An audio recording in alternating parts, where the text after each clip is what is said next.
the trade in slaves remained legal.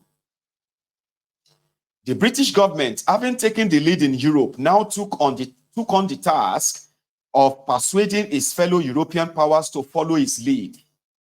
The defeat of Napoleon in May 1814 by a six-power European alliance led by Britain provided a perfect opportunity.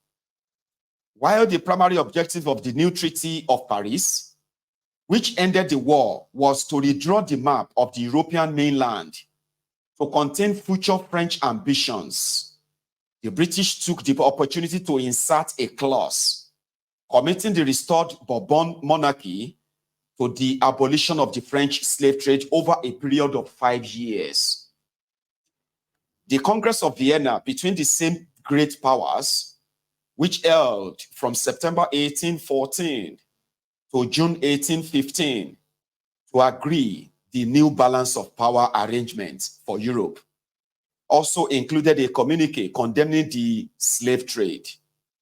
Again, even though the Congress of, it is spelled as Aix-la-Chapelle of 1818 was primarily concerned with the withdrawal of Allied forces of occupation from France, the British managed to work into its agenda the question of the methods to be adopted for the suppression of the slave trade. Principal amongst these methodologies was a British proposal of a reciprocal right to stop and search ships on the high seas. But there was suspicion over the motivation for Britain's new campaign. The Duke of Wellington, Britain's representatives at the Congress, is reported to have sent a letter home to William Wilberforce, warning. In that, a fraction of that letter read, "It is not believed that we are in earnest about it or have abolished the trade on the score of its inhumanity. It is thought to have been a commercial speculation, and that having abolished the trade ourselves with a view to preventing the undue increase of colonial produce in our stores, of which we could not dispose, we now want to prevent other nations from cultivating their colonies to the utmost of their power." The suspicions were not without foundation, especially when British evangelism on abolition, relying initially on moral persuasion, was escalated to gunboat diplomacy as the British Navy was deployed to enforce the new moral code against the unpersuaded. The truth of the matter was that Britain had seen opportunities for itself, which could not easily be shared with those whose cooperation it was seeking to enlist. First was the opportunity to reduce the stain on its name as the lead nation in the slave trade, by now being at the vanguard of what was being sold to the world as a moral reawakening. And then there was the opportunity to stop the commercial rivals from continuing the lucrative trade. So, Africa, a new empire in Africa. Even with the British Navy patrolling the West African coasts to arrest slave ships, the volume of trade was unrelenting. There were just too many ships for too many nations.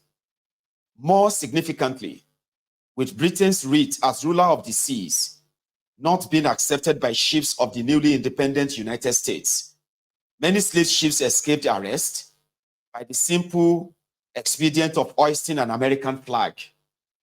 A new strategy was needed. That new strategy was to abolish colonial settlements on the West African coast. The viability of the scheme had been tested in Sierra Leone, Gambia, and the Gold Coast, what is now called or known as Ghana. The original imperial plan was a grand one. So it appears to me well worthwhile to establish, to the utmost extent possible, a confederacy with the chiefs from the Gambia on the west to Begami on the east, and from the desert on the north to the Gulf of Guinea on the south.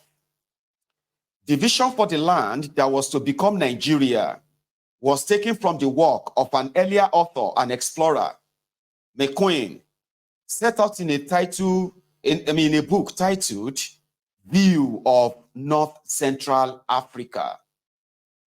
The extent of a country and population whose improvements, labor, and wants would be dependent upon and stimulated to accession by a settlement on the Niger is prodigious and altogether unequaled.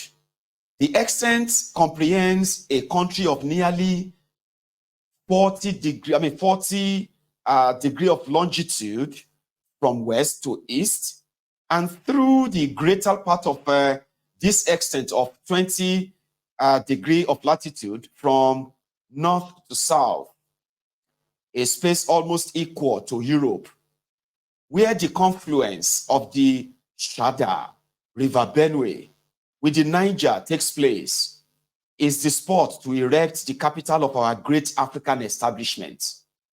A city built there upon the protecting wings of Great Britain would long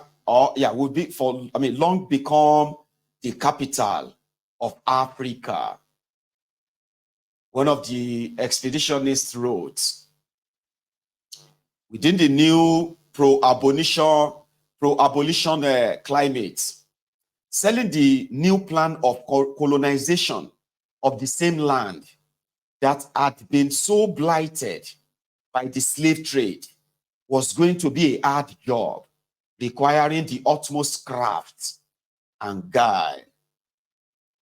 And that there came in Thomas Powell Buxton. The man who had been identified for the job was Thomas Powell Buxton, the member of parliament for Weymouth. The implementation of his plan had been long underway before Buxton, in 1837, released outlines of it for public consumption in a book titled The African Slave Trade and Its Remedy.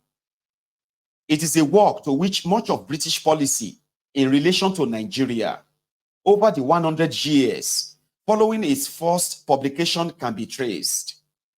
In the book, Buxton provides graphic accounts of the horrors of the slave trade before proceeding to discuss the shortcomings of the measures that had been adopted towards abolition, and then, finally, putting forward his audacious new solution, borrowing from Congressman Hopkins' work.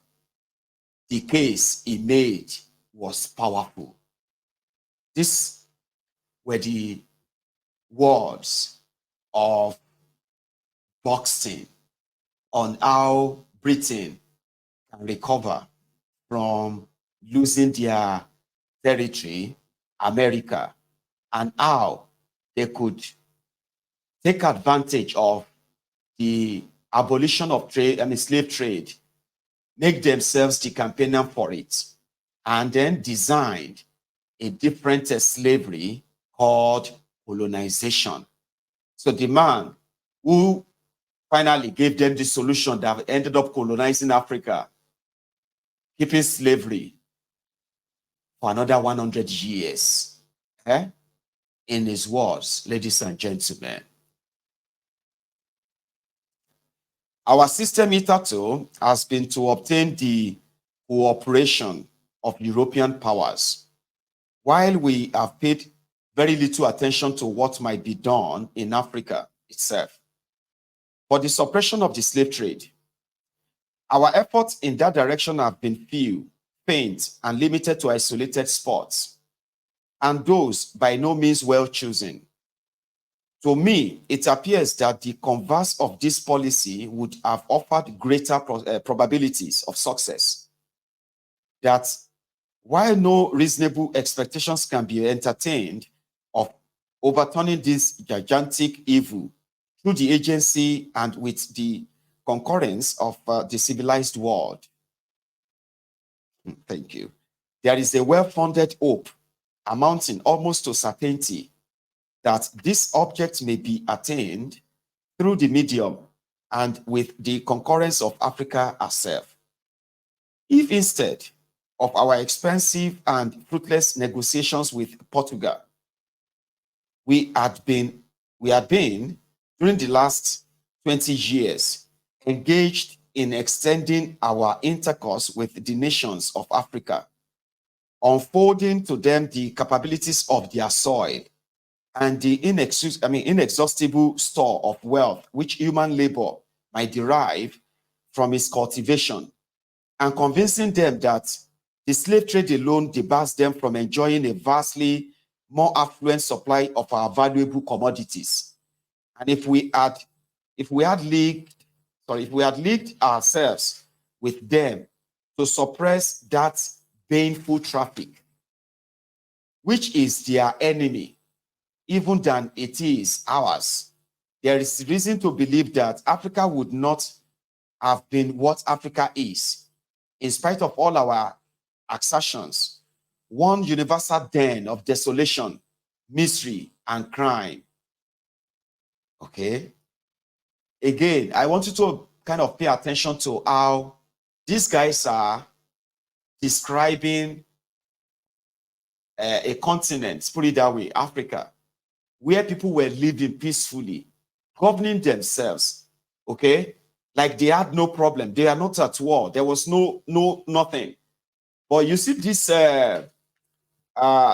foreigners that took our forebearers, our own ancestors then, right? They described them. They described them as people who have no God, who are infidels, people who have, probably people who have no direction. They wrote that in their book. And that's exactly not what they found about. On the other hand, they found the people who are like strong, energetic, and in so many ways organized, like never seen before than wherever they were coming from. But you see, all of their reports back to their home countries were describing Africa as if to say it's a desolate place, okay? It's a place that needed their help. Somehow, the crime that they were carrying out in that on that continent, on the people there, are coming from the, from their own review, something they wanted, the way they wanted to see the people there. And that's exactly how they treated them. And these are those things they were acting upon, to the point that at a point they started feeling like they were helping the Africans. Okay? In Europe, before these guys got to Africa, in Europe, they were burning witches. They were accusing people of being witches. If you disagree with any of, like women were being hung, they were being burned at stake.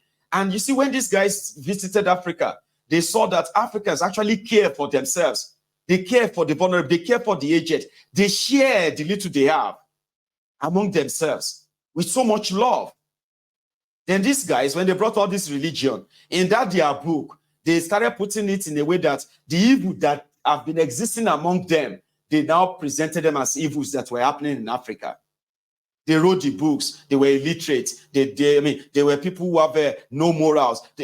African people are dark continent. They are dark people. They are isolated. They are this. They are that. All of this description, none of them is that of Africa. They were descriptions of these plunderers. Okay, these colonial criminals. But they wrote books on them.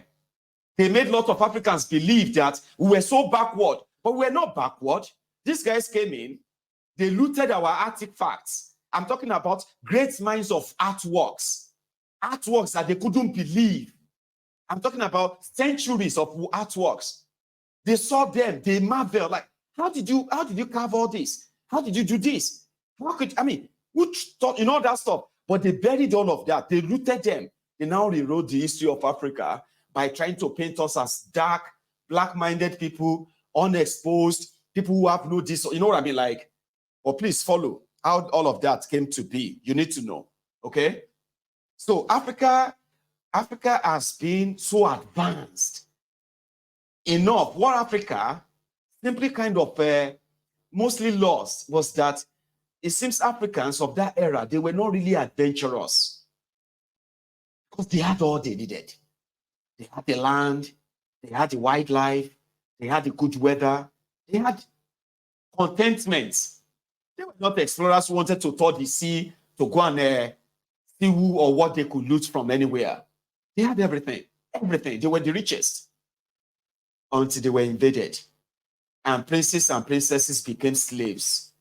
Their history rewritten. A strange religion brought upon them, a strange God brought to them. And we have not remained the same since then. This is the beginning. Let's say before Nigeria, we were somebody, we were someone, we were people. And if you stand up today and you say you are fighting, you're beating your chest, you are fighting for Nigeria. No, you are fighting for the British creation. And you need to know how that came to be and the motive behind it from the onset, right? So let's take it further. Now, according to this guy, Buxton, he wrote all of that. Let's make them feel like we can give them things. We have things to give them too, okay? Let's make them see that we have a lot to give them. Not that we want to take their people. We don't want to take their people anymore. Let their people work. Let's teach them. They said they wanted to come and teach us how to farm, how to grow our food, things we've been doing for centuries when majority of them were living in caves. They destroyed all of the African texts that they met, like terrorists, okay? They destroyed everything that could really give us the backstory of who we are. Almost everything, but not everything anyway. Stripped of the emotive tones, the remedy that Buxton was prescribing was colonization. Although he was careful not to call it by name, as to do so ran the risk of exciting the jealous attentions of fellow European powers, already suspicious of British motives. Only those who could read between the lines would have understood the true nature of the remedy that was being proposed. Buxton wrote, to those portions of Africa in particular, Great Britain owes a heavy debt of justice for the many years of miseries which she inflicted upon them by making them the seats of the slave trade, sounding nice. A debt which she can only hope to repay by carrying out the salutary measures which have proved so successful in the case of the Gold Coast, Ghana. But as the injury was not limited to these localities only, so our redress should not terminate here. In order that our compensation may be ample and our remedy efficient, they must be applied nearer the sources of the evil. Our efforts, as far as they have gone, have been successful.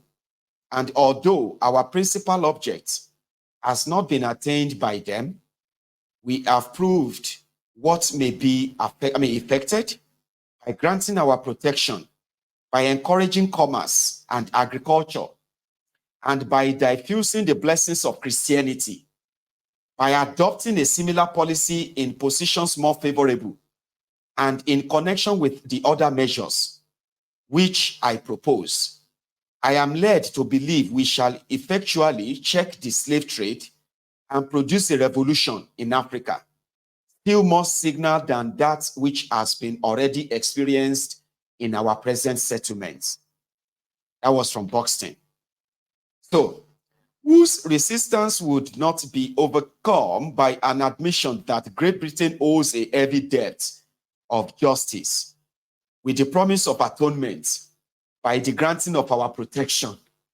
So they now said they will come and grant protection to us, the Africans, by doing trade and commerce with us, okay? And stopping people from stealing us as slaves. That was the solution of Britain. And like I said, it was not to be presented as a colonization, okay? It was presented as a remedy, okay? Africans are being kidnapped. They are being sold as slaves on the high sea.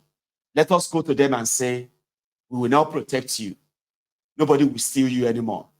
All of our other people will steal you, but you will work for us. You will toil your land for us, okay? and we will take every share of that back to our country. That would be your payment. And to atone for slave trade that we have actually benefited a lot from on this continent, we now want to provide protection for you. It be like Mietiala. Mietiala say Fulani terrorists want to provide security for us from Fulani terrorists. You get that kind of thing, right? Sounds similar. Let's continue. So Buxton also wrote in his own remedy solution for replacing slave trade with colonization remedy. All right? Said, nothing I apprehend and could be more unfortunate to the continent we wish to befriend, or more discreditable to ourselves than the Great Britain should give color to the suspicion of being actuated by mercenary motives. An apology would just be afforded to every other nation for any attempt it might make to thwart our purpose. We know from the Duke of Wellington's dispatches that the powers on the continent were absolutely incredulous as to the purity of the motives which prompted us at the Congress of Aix-la-Chapelle to urge beyond everything else the extinction of the slave trade. Knowing that the country's real motive for promoting abolition had already, I think I need a tea break, just a quick one. Yeah. Knowing that the country's real motives for promoting abolition had already come under strong suspicion, Buxton recommended that the commitment to abolish the slave trade should be coupled with a pledge that Britain would share with those European partners who were ready to join the cause all benefits that might accrue from the exercise. Central to this pledge was the policy of free trade. The priority was to avoid another war with the European neighbors as had occurred over America and India. So Buxton proposal, he said, in his proposal, he said, the proposal of a settlement in Africa necessarily recalls to mind our vast empire in India. And surely no sober-minded statesman would desire to see renewed in another quarter of the globe the career we have run in the East. So in practical terms, this meant scaling down the original plan of creating one gigantic British colony on the West African coast in the mold of India, running from Gambia right across the coast down to Congo. The European powers apart, the other constituency from whom Buxton needed some buy-in for his remedy were the people of Africa. To doubt about whether the grand plan of African colonization in areas that had been so recently blighted by the slave trade would be practicable. The answers had been well researched by explorers, the travelers in Africa, who were now roaming the region. The motives so far from shunning intercourse with us and rejecting our overtures for peace and commerce have been, in almost every case, eager and importunate that we should settle among them. If further progress had not been made, it is ourselves who have been to blame, the travelers of Africa. So the strategy paper correctly anticipated that resistance to the push into the interior was likely to come from the coastal chiefs and the members of their court. These ones had grown rich through their role as agents and intermediaries in the illicit trade in the peoples of the interior, and the trade in slaves was an enterprise to which they were as much addicted as their European principals and patrons. So here is what Buxton put out. we must then expect great opposition from the chiefs on the coast. It appears indeed from the journals of all the travelers in Africa that every impediment has been thrown in their way in order to prevent their proceeding into the interior of the country. It is, however, some consolation to learn from recent travelers that the powers of these chiefs has been greatly exaggerated, Boxing Research reported. So, part of the brief of the explorers, like Mungo Park and Hugh Clapperton, had been to investigate and report on the fighting capability of the peoples they visited. Based on this report, the strategists at home had reasons to believe confident that the resistance of these chiefs could ultimately be overcome. If necessary by their forced removal, the intelligence gathering activities of the explorers also extended to gauging the attitude of the different native rulers towards abolition. So the explorers wrote, but whatever difficulties we may have to encounter with the chiefs on the coast, and I confess that viewing their character and the insalubrity of the climate near the sea and at the mouth of the rivers, I apprehend that they will be far from light. There is good reason to believe that we shall find a much better disposition on the part of the sultans and sovereigns of the interior to receive, to treat, and to trade with us. The explorers reported to the people who are planning the colonization. So, in this lay the early seeds of what will become a significant difference in the British relationship with the sultans of the north and the leaders in the south of what will become Nigeria. So there is another man called Lord Palmerston. Lord Palmerston, that was where he came in.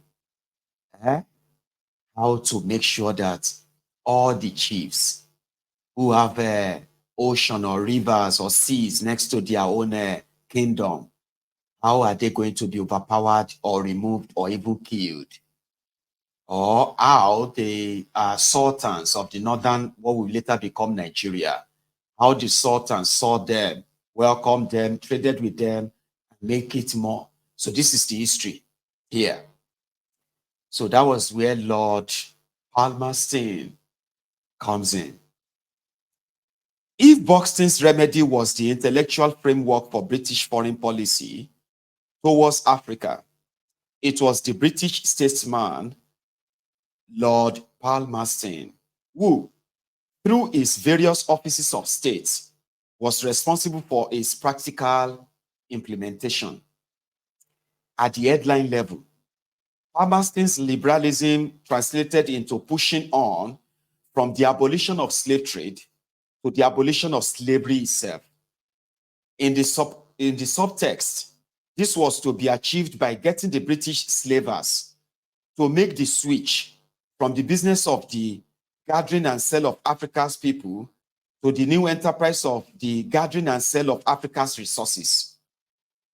It was out with this slave trade and in with free trade.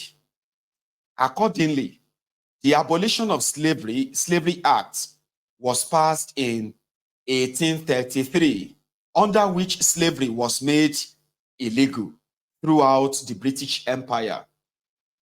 The former slavers were not alone in remaking themselves.